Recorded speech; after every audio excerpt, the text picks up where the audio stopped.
Nous sommes le vendredi 15 mai, il est 23h30, donc à quelques heures de notre prochain week-end astrologique, dont je souhaite qu'il soit suivi de 5 autres tout au long du premier semestre 2016.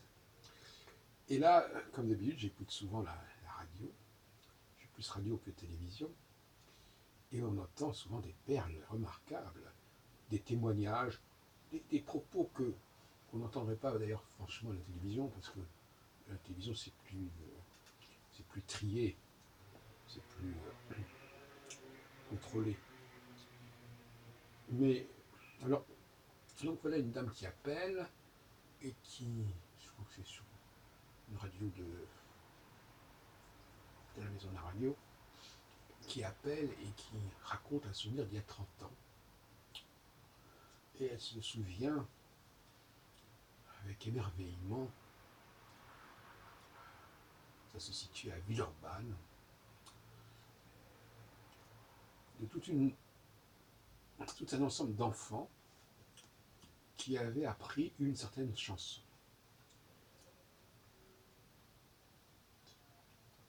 Et je crois que Paul Naref, je crois.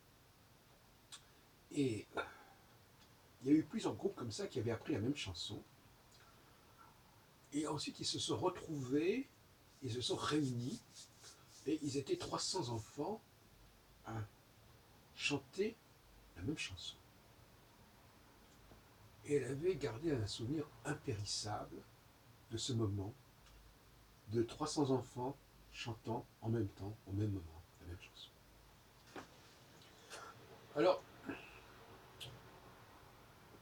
vous imaginez quand même ce que ça fait réfléchir.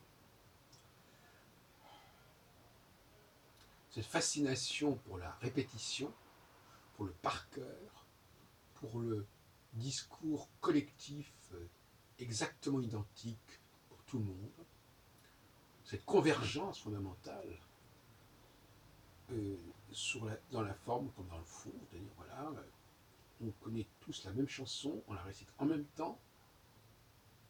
Qu'est-ce qu'il faut en penser de cette fascination pour cette manifestation mémorable?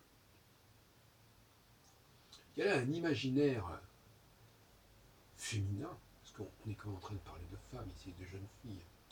On a un imaginaire féminin qui se dévoile, qui se manifeste, et je ne critique pas du tout, mais simplement que c'est un constat, et qu'il ne faudrait quand même pas le nier, ce constat. J'ai jamais dit le contraire.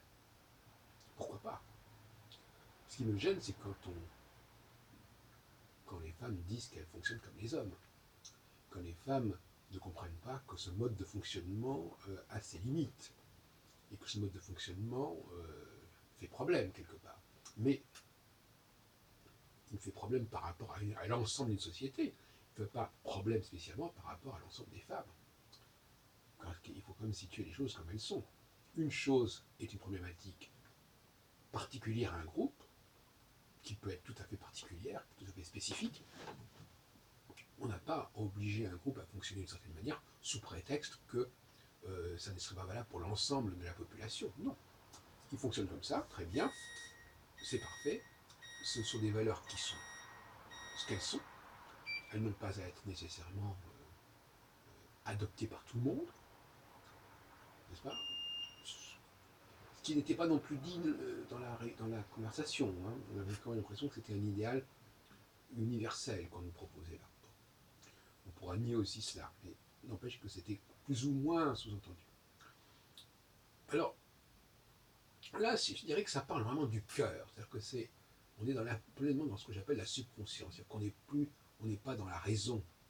On est dans une espèce d'instinct grégaire, qui est plus fort que tout, en fait. Et cet émerveillement, il correspond à une sorte de bonheur, un bonheur qui résonne, qui a une résonance particulière par rapport à une certaine forme de subconscience, par rapport à une certaine forme d'idéal de fonctionnement. Voilà, très bien. Il ne reste pas moins qu'il nous faut réfléchir sur ce sujet. Il y a donc des sociétés, il y a donc des groupes humains qui ne trouvent rien de plus beau que d'apprendre par cœur le même texte et de le réciter en nombre, peut-être 300, 400, 1000 personnes, au même endroit, euh, communiant par le fait même qu'ils racontent la même chose, avec les mêmes mots. Est-ce que c'est ça l'idée idéale d'une société? Certainement pas du point de vue masculin en tout cas. Donc là, on voit bien que ce sont des valeurs tout à fait particulières, qui sont des valeurs du collectif. D'ailleurs, le mot collectif a été employé par cette dame. Le collectif qui dépasse complètement l'individu qui doit se fondre dans le collectif. Et il doit se fondre dans le collectif en épousant les mêmes expressions, les mêmes comportements. Alors, une question qui n'est évidemment pas... Alors évidemment, ce qui est intéressant, c'est qu'en plus, on se réfère à la chanson de Michel Polnareff, donc d'un homme. Ça pourrait avoir été une femme, enfin c'est un homme. Donc finalement, c'est cette chanson qui va cimenter, qui va souder le groupe en question.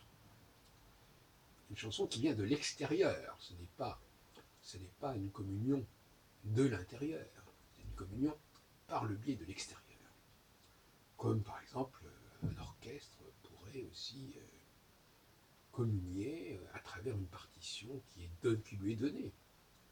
On est un orchestre de tel orchestre, on lui donne quelque chose à interpréter. Et cette quelque chose à interpréter va permettre à cet orchestre de trouver son unité.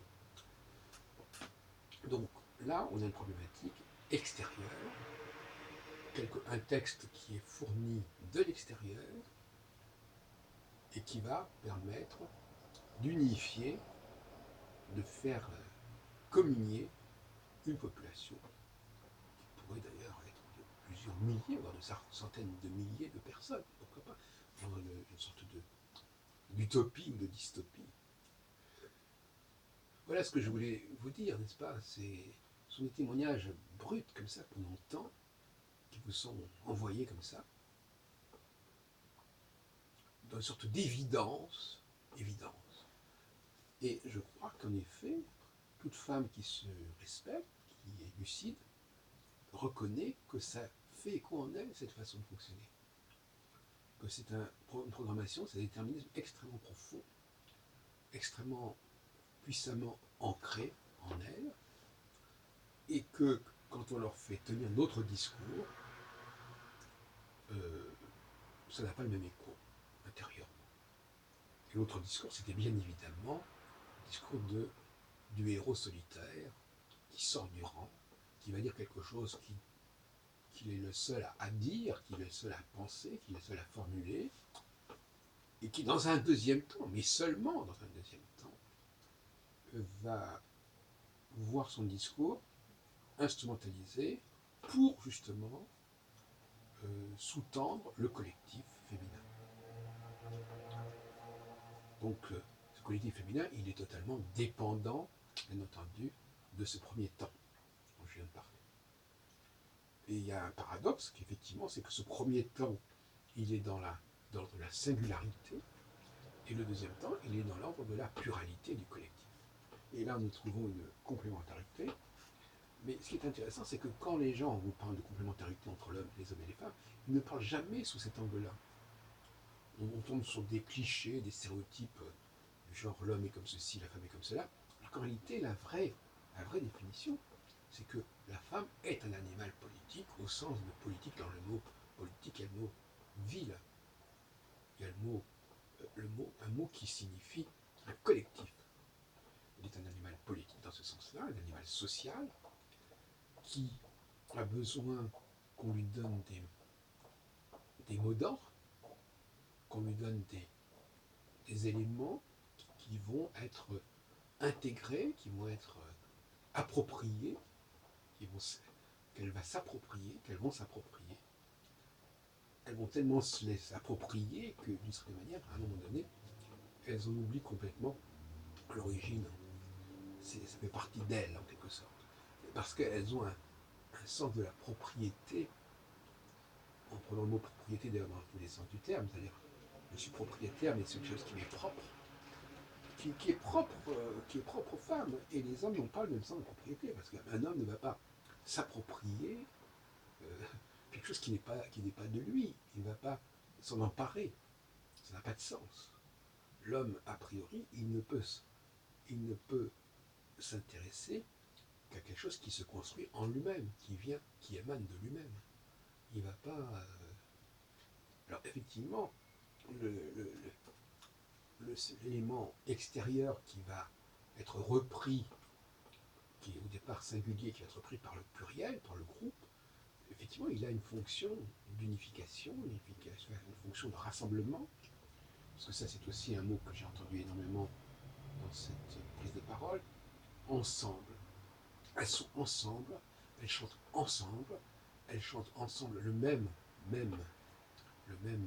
morceau, la même chanson. Voilà, voilà. Donc, comme on dit, no comment.